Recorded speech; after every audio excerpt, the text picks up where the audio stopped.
Right, it's 108, and I decided to focus my project on animation and storyboarding. And for the people watching the recording, I have two screens, so it's going to look like I'm staring into space. My main project, and it's for starters, the ultimate goal was to find employment in the animation industry. And I thought a way to do this was to create a work to show off in my portfolio, because my grades are good, my background knowledge on animation is great. I have a resume. The one thing I'm lacking, though, is a portfolio, since I'm in SOIS and I'm not in some of the classes that require you to make some animations. And I haven't been able to find much time to do so on my own because of all my other coursework. The best way I could achieve this is, one, if the work becomes popular online, I could possibly do a form of self-employment through crowdfunding, or I could possibly make some business contacts. Maybe someone could see it and could reach out to me. If not, I can just keep the portfolio and send it to various companies looking for work. Also, in doing the project, I pretty much improve my skill set, because in art, animation, the more you work, the more experience you get, the more experience, the better you are. I can work. Drawing is one of the suits I'm trying to improve the most. I learned a lot about editing, and since this was a bigger project, it very much helped me learn more about how to handle a workflow and how to work despite there being some problems in the past, make adjustments, and keep a bit of a schedule. Now, the original plan was to reach out for faculty for advice. They advised me to make several small storyboards rather than 1, 2, or 3 minute long scene, so that I could show off some range. And since I wanted to get involved in storyboarding in the animation industry, my portfolio should focus on storyboarding. Rather than show them I'm a jack of all trades, it's better to be a master of one. So my goal was to look at volume, to make sure that there is a plethora of work, while at the same time maintaining a form of quality that can be expected for someone applying to the animation industry.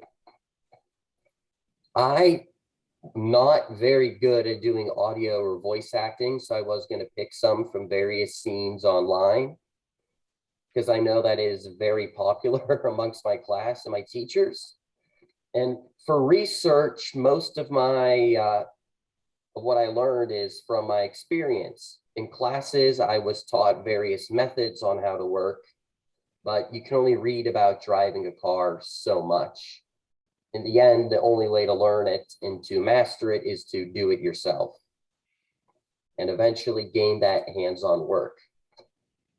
Then there was a pivot. What changed?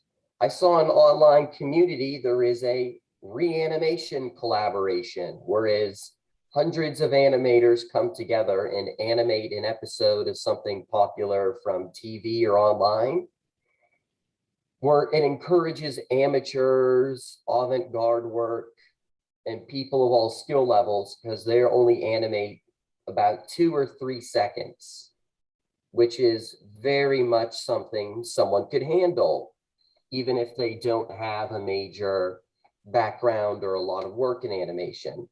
It's everyone's coming together to be part of something bigger. And in terms of online popularity, these were very successful in the past and are often guaranteed to get internet views. And I happen to somewhat know the person who was hosting it.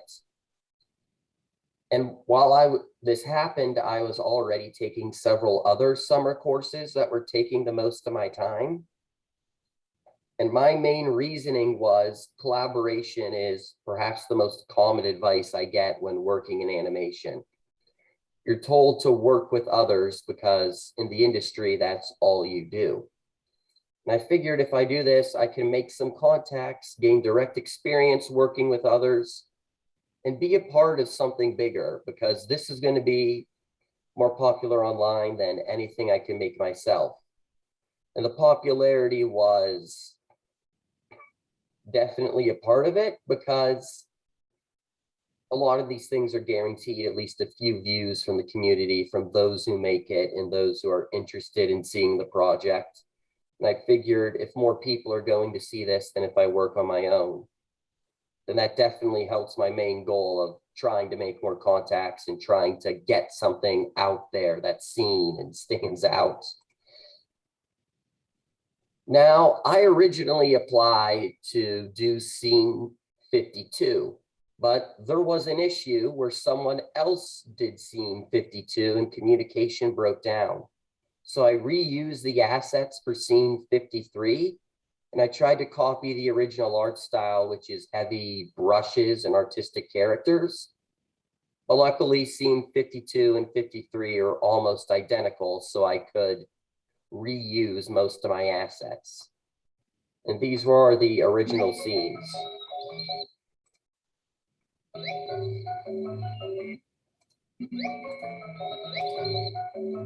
not sure what.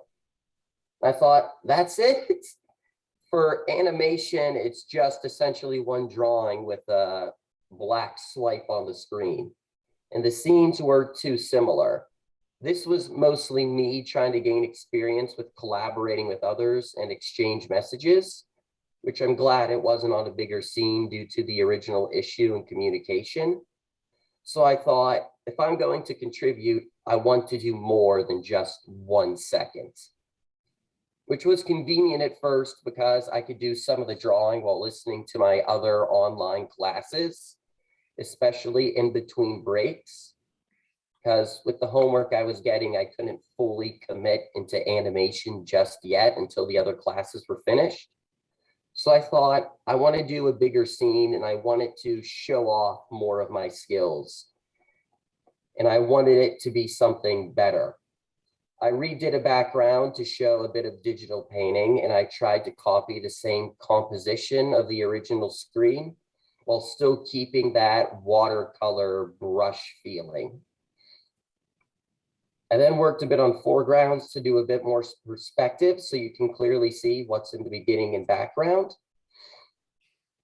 And I actually worked on puppet animation, which is a form of motion tweening where you apply several pins to a picture. And when you move a pin, it warps the picture to move. So rather than draw every frame of me slowly moving the arms, I applied a pin to the elbow and the end of the hand. And by moving both pins, I can make it appear as if the hands were rotating. I got 6 pins on the legs, so it looked like a figure bending its knees. And if you're wondering why it's a white blob, that's a character in the actual scene. I should have mentioned that first. And I thought I could show off a bit of puppet animation as well as show a fan favorite character doing a little dance. I didn't like how the original came out, so I made a second. And I figured just in case, but I found that when I shared the work online, everyone preferred the original. So I learned that sometimes it's best to not doubt myself.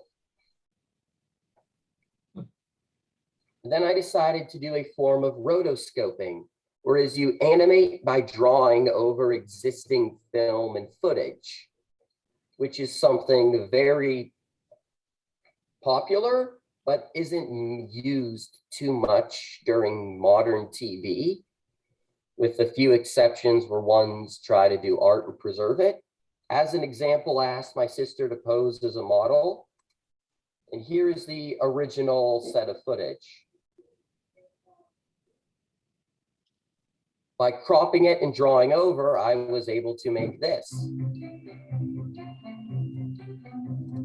It was something I was a bit proud of because I'm not sure if we could see it using this video player, but when you look at it frame by frame, you can clearly see the hand start to turn while it's going in to reach and grab.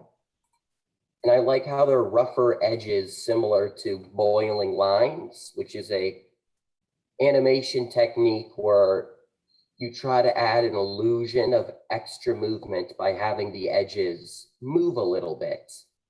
Even it's not very noticeable, but for the overall composition, it definitely adds something. It was popular with Tex Avery's works, as well as early Warner Brothers, Ed, Edd and Eddy, which were major inspirations. And then I decided to do a form of masking where you apply digital pins to the outlines of various works. So you can add a picture on top of something without using the entirety of footage. And this is effectively what people use when they're working with green screens.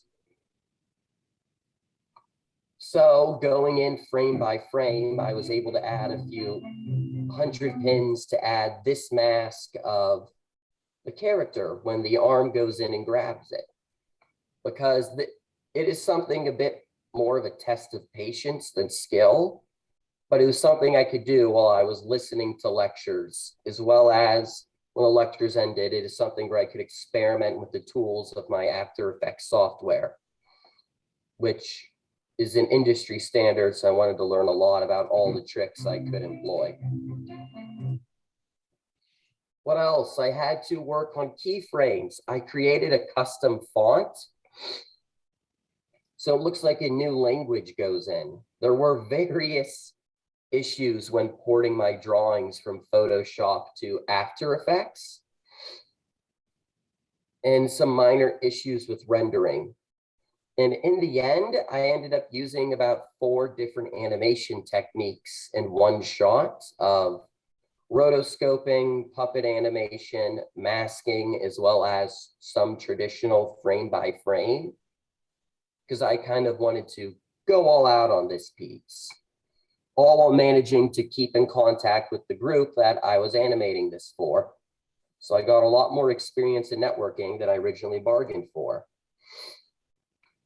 I compiled a list of my workflow where I worked on the background, the foreground. I drew a pattern of the mask, the animation of a figure dancing, change the video file types, film the reference, work with rotoscope, squash bugs in After Effects, compile the scene, mask it, use custom font, animate text, time the action. So these 4 animations, it doesn't look like 4 different things going at once. It looks like one actual organic scene.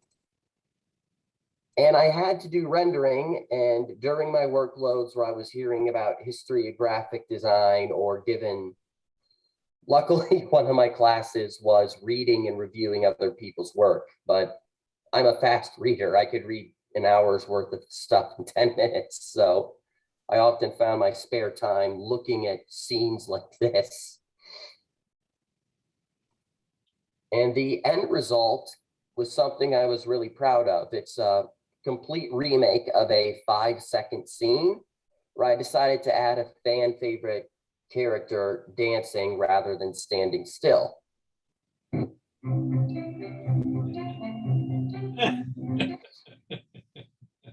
I'm really proud of how it came out, with the hand coming in and turning, the figure continuing to dance as he's grabbed by a woman off scene. The fact it says that in multiple languages you've managed to acquire the little man. So her outfit suddenly changes as if he's magical, which in the source material he is. This was the sort of animation I can manage to do, where since a lot of it was patience, I can start and stop without getting in the heavy mindset due to the other work, since I was constantly writing reports in other classes.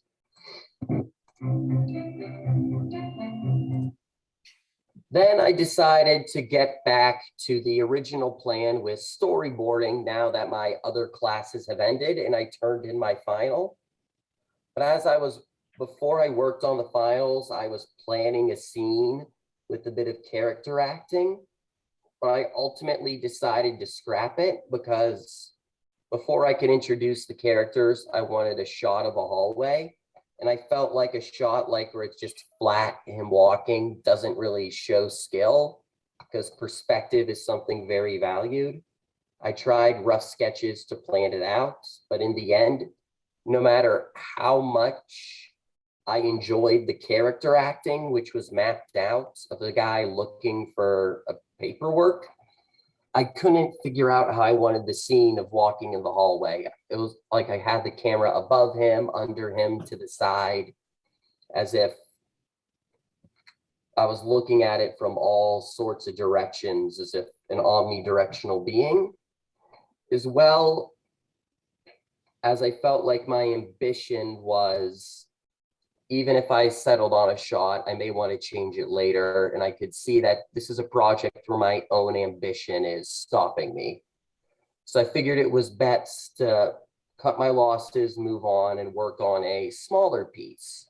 Mike, you've gone 20 minutes now. Can you wrap it up? Oh, I thought I started at 108. Well, what is it now? 124. Okay, you've gone whatever, 16 minutes then. So the final bit was I was going to work on a new scene where, in order to avoid the background issue, I was just going to have it be 1-2 shots from a point of view perspective. The piece is still in progress, but I finished the audio, poses, background, and character design. I just wanted to work stronger on reference photos so that when I draw it, the anatomy looks more clear. I have a placeholder image here where the image is just someone watching TV, then someone enters the room and goes on a non sequitur rant. It is something I found hilarious that I hoped others would as well. So before I got sick, my final result was essentially 2 scenes for an online animated collab and 80% finished storyboard sequence. I didn't know I was going to get sick when I made the PowerPoint, so the scene is still in progress. Several weeks for several seconds, which I thought was good quality since the amount of time I had was greatly reduced because in the beginning I had class and in the end I was bedridden with an illness. So I learned that about one was like a few weeks for several seconds. And with the new storyboard I was working on, I managed to get about a minute of animation within a week, which is less quality, but it shows far more potential as it's meant to be the bare bones skeleton, more like an architect's blueprint in the final work. My lessons learned were simple things take time. You start simple, then add, and cut back a lot. If it's too hard, try something else. And don't keep adding features until you finish the bare bones basic first. A lot of fixing glitches with broken Adobe products, custom fonts, how to keep momentum with work when there are other obstacles ahead, and that the only way to get better is to try. And even if you fail in something, you learn to avoid it in the future, as well as new ways to work around it. And I'm sorry, because I thought my time ended at 1:28, so I went over thinking 15. My mistake. And I went. No, that's okay, Mike. I'm going to let Meg ask a couple of questions, and then I have a few questions myself. All right. Oh, the camera went out.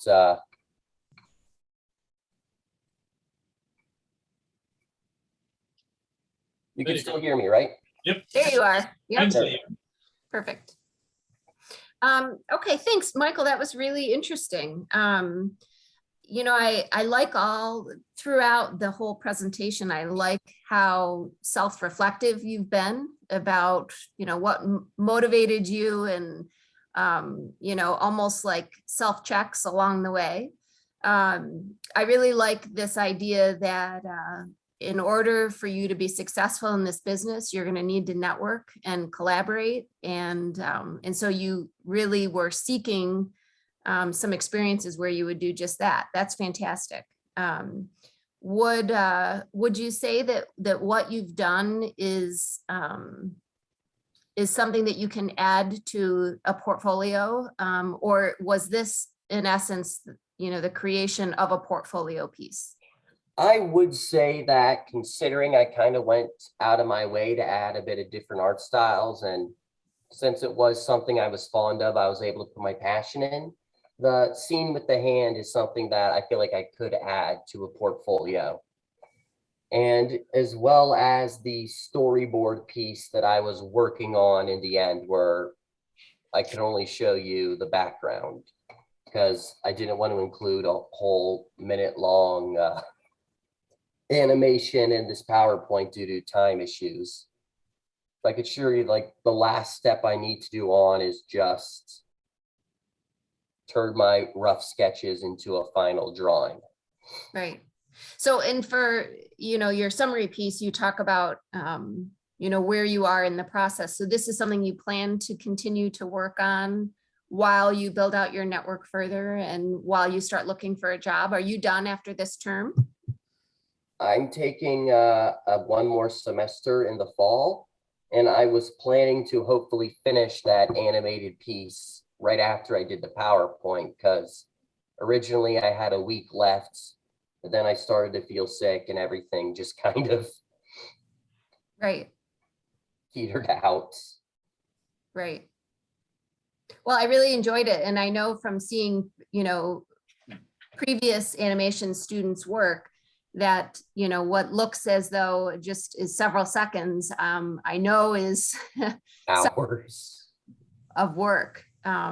So really great job and really good job also identifying what you're going to need in order to, increase your network and get a job, and then going out to seek that. So really nice job. I wish I could stick around for Stephen's questions. Unfortunately, I've got a 1:30 meeting, but because we're being recorded, I'll be able to look back and see how you answered Stephen's questions. I'm glad you're feeling better. Stephen, I'm going to go ahead and make you the host. Okay. So we can continue recording. Okay. Thanks. See you later. So, Michael, I have a few questions. First of all, please feel free to submit the what you weren't able to show us, the whole video that you weren't able to show us in the presentation, as when you submit your papers. All right. That'd be great. I'd like to see it. But it'd be a Photoshop file, so I'm not sure if you'd be able to view it. Oh, well, I don't know either. It might be beyond my skills to. You would need to have a Photoshop license. Okay, I don't have that. All right. That's okay then. So I thought that was a good presentation. You did a nice job. I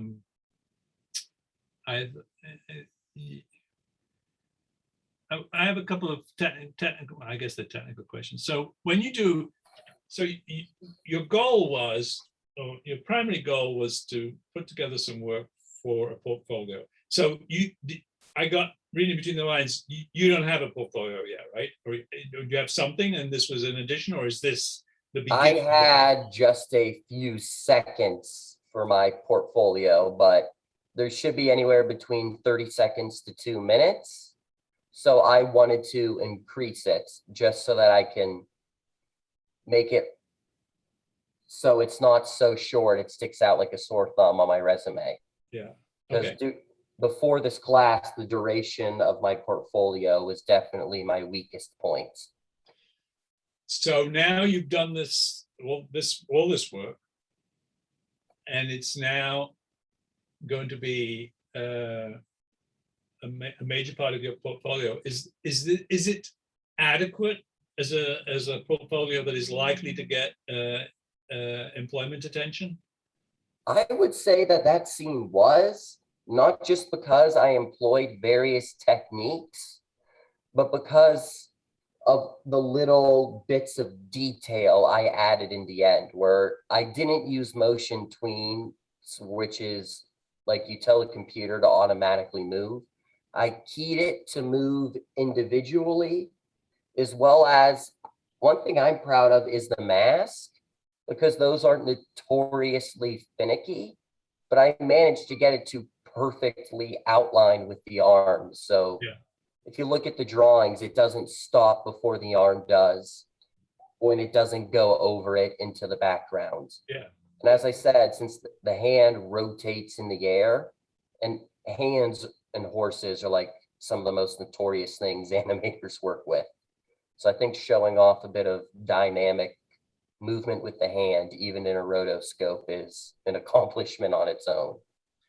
So I don't know the industry at all, but I suppose when somebody's looking to hire an animator, they, you send in an application and you give a link to your portfolio or whatever.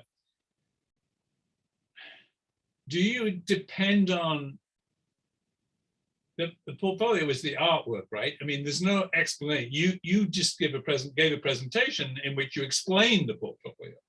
Yes, but when you're applying for work, you don't get the opportunity unless you're interviewed until you're interviewed to explain you it. might get a forward with some companies, but for the most part, it's usually a 1 to 2 page resume, then the portfolio. And in Okay. the resume, I've been working with people over the semesters. It looks great. My class list is there. I have put on the dean's list for as long as I can remember. So it's strong, which I think is definitely something to help me stand out. And the portfolio, I wanted to make something that could equally match it, even if it's not completely perfect, as long as it shows off my potential, as well as my ability to work with a team of animators. I believed it would be enough to help find employment. But due to COVID-19, I'm hearing mixed things about people wanting to hire and not hire right now, as well as the fact that anything in the entertainment industry is like 1 part connections, 1 part job application and skill.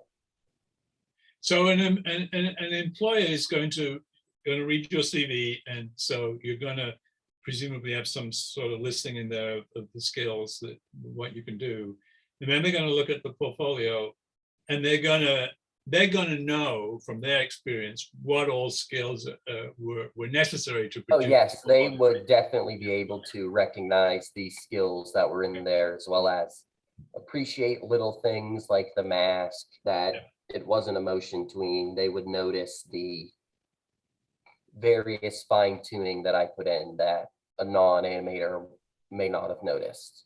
So it seems, so let me recapitulate what I understand you did in your project from start to finish, and I'll presumably you will describe this in your product paper. But you started off thinking that you were going to work on your own, and then you pivoted to the collaboration mode, and then you went back to doing your work on your own. Yes. I think when you were describing the collaboration mode, I have a couple of questions about that. First question is, you said that you ran into some communication problems. Were they like? We were in different time zones, and we messaged online. Okay. Yeah, I've had students in Asia that and that's a problem. You're right. Okay, so now I have a question about collaboration relative to your portfolio production.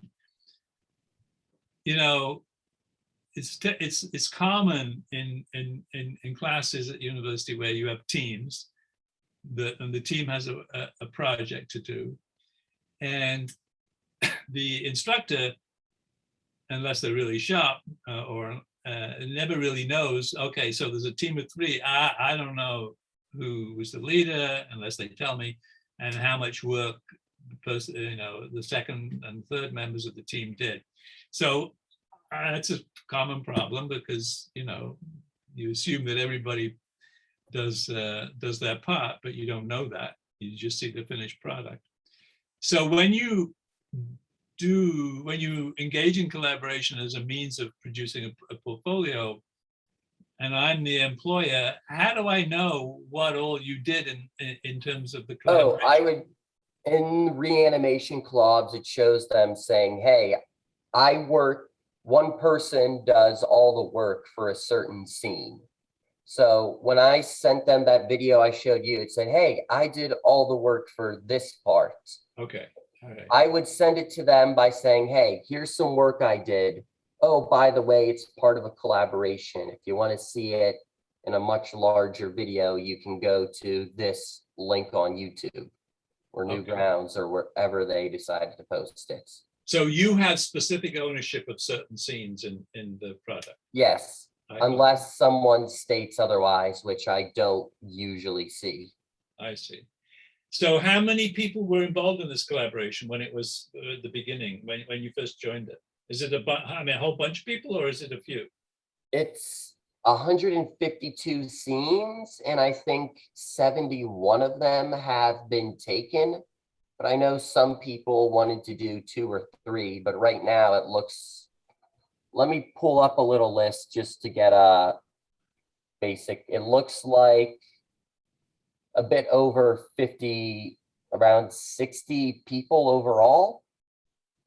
It's not finished yet because not everyone could take the scene, and I know that people had issues with life and animation takes time.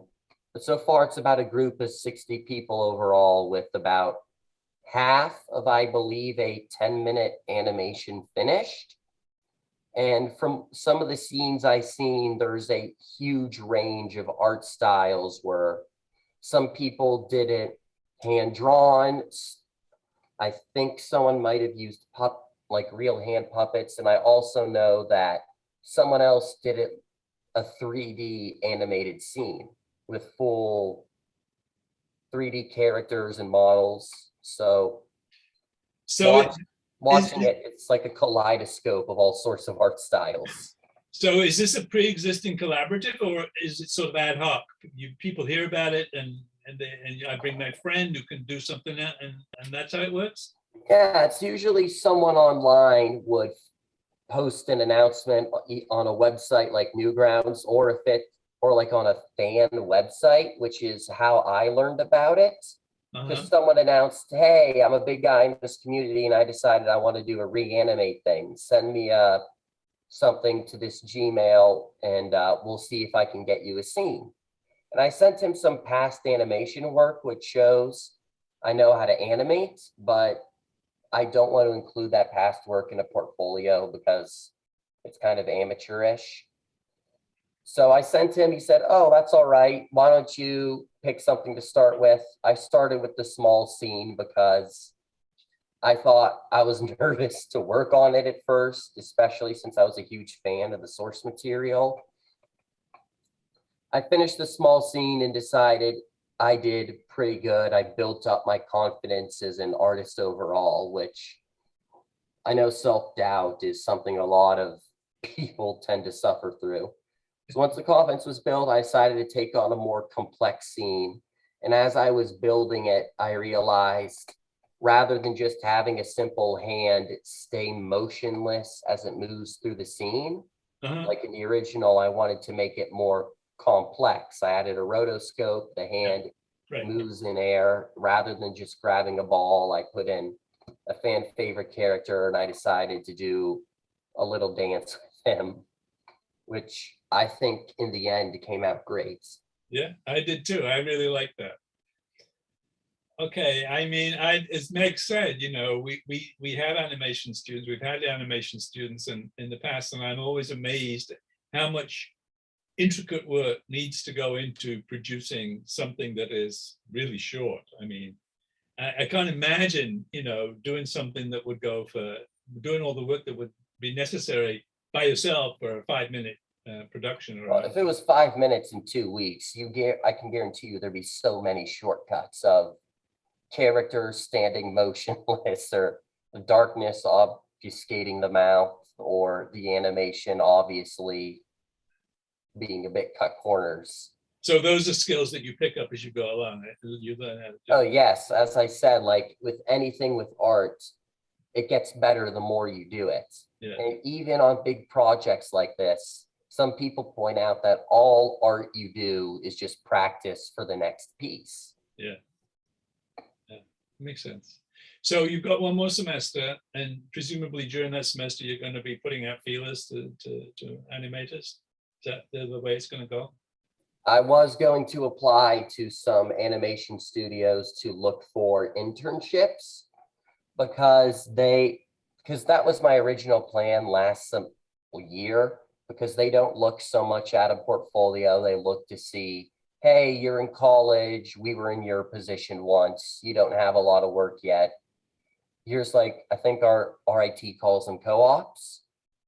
And my plans to apply for the summer pretty much fell apart because COVID first hit. And I said, yeah, I'm not leaving the state. I have a pre-existing condition. And most of the animation studios stopped hiring when the entertainment industry shut down as well. Sure. So I was hoping to explain that, hey, I was one of those kids who was supposed to apply, but COVID kind of shut them down. Right. I think there'll be a lot of sympathy for that. So, so you're gonna try and pick it back up again in the coming semester in the fall. Yes, originally by this time I was supposed to be applying for jobs, but I'm willing to settle for an internship like Sure. I would have last semester, because in the end, having a network connection is definitely something valuable. I know many companies tend to hire interns after picking them up. And even if they don't hire me, I can have a portfolio for saying, hey, I worked on an actual production team and crew before. I took these responsibilities. I also did some work on my own, but I feel like working in a studio would overshadow any amount of things I've done on my own. Yeah. So all in all, it sounds like this was a successful capstone. From what I can tell, you're pretty pleased with how it went. And I know you had a lot of other things going on at the same time, completely forgetting the fact you got sick. But it sounds to me like it was a pretty successful course, which is of course what we like to see, and it has hopefully set you on your way. It sounds like you pretty much satisfied your original goals, even though it didn't quite go the way you had planned. Yeah, it may not have been the original outline, but it did satisfy the ultimate goal of getting in work, connection, and experience. All right. Well, like I say, if you can find some way of showing us, I mean, you're not done yet, so you're going to continue, but then you will be done. If you can find some way of showing us that would be great. And maybe not, not as part of your grade or anything. I'm just curious. I might be able to like send you an email, the final scene when I finish it. Yeah, I'd like to see that. But I'm packing up a lot of my animation gear the next few days because I'm moving back on campus. Yeah, no hurry. But and a lot of projects, they don't end at the end of the semester. They go on because there just wasn't enough time. That's very common, actually.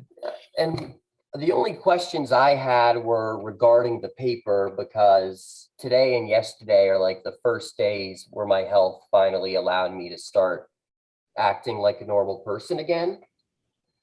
For the like the 10,000 word one, where I talk more about the technical process, I talked to Meg about this, and I would said most of my research and sources would be me going on the online and finding a source. So when I explain what a rotoscope is, I can have the source verify that my information's correct. And I feel like that would be a very impersonal paper, because it would just be a log of me doing bug fixes and step by step. On the other hand, for the personal reflection, it said like from 1 to 5,000 words. To me, that's the one that I could probably stretch into 10,000 words, because I have so many thoughts and feelings about it. And I know you said grades have to be in by the 12th. Yeah, they do. I was going to say that. So I was thinking, if you rather like me give more of a verbal presentation for the paper, or mix both of these into one paper overall, or find any other way given the current time restraints. I don't even though your circumstances have been somewhat unique, I don't want to set a precedent, because we've never told a student, okay, you can do one paper and combine both outcomes in one paper. We've never done that. All right, I understand. I don't want to do that. So if you don't have to, don't worry about how many words it's got. I mean, I don't worry about that. Yeah, because anyway. my worst nightmare is taking a good paper and then ruining it by adding like extra pages. Yeah, that's stupid. I mean, don't do that. So if your product paper comes in, you know, in 4 or 5 pages instead of 10, I mean, I was printing them off today, and there was one with 28 pages, another with 25 pages. But, you know, I'm not too concerned about that. I mean, your product paper is supposed to say what it is you did in an objective way. That's what you need to do. I know, and I noticed that you can put your analysis in the other one, in the subjective paper. All right, because the one thing I worried about the most, because it seemed like I would get 3 pages just by listing the source material and research. But since this was an art course, rather than sources, it's make with your own hands. And the material I used was stuff I learned from classes, which I know some teachers don't like you using as a source. Yeah, but you know what you're going to be writing about is how you did your project. So you're going to talk about where you were at the beginning and what you intended to do, and then what happened. Right? It didn't happen the way you expected it. So that's what you're going to describe. Essentially, you're going to describe what you've said, but we want to see it in writing. All right, because I was just a bit nervous because it said one paper should have a certain amount of sources, and in the other paper it said no sources are required. Yeah. That's we shouldn't be saying that. I don't need to see that. All right, because those are like sort of the instructions that confuse me. Okay, so I will go back and look at that, because I don't really think that. Yeah, so I'm gonna have one paper talking about what I did, how I did it from a technical standpoint. Yep. And another paper talking about a reflection for what I did in hindsight, how I felt. That's exactly right. Future advice. That's exactly right. All right, I think I'll start with the more personal paper first, because that's the one I'm much more excited to talk about. Okay. And if not, I'm not sure if I could finish both of them by tomorrow, so it might be the 11th. That's okay. All right. The end of the day on the 11th, because Meg and I have to communicate, you know, because we grade separately, and then we sit down together. So yeah, if you can do it by the end of the day on the 11th, that will be okay. Now, if you really do run out of time, I mean, you've done the work, you can take an incomplete and then just finish it, then, you know, send in the papers a couple of days later, and then it'll, you know, the incomplete will, you won't have to do any work next semester. You'll have done the work. You just couldn't get it in by final grade time. Yeah. But I don't want to have to worry about that with next semester, because my last one, it's a lot. I'm going to try and get this done. And I want to thank you for being understanding with all that has happened to me in the past few days. No problem. It's weeks, more like it. No problem. I'm going to go back to writing the paper once this is done, get the outlines already.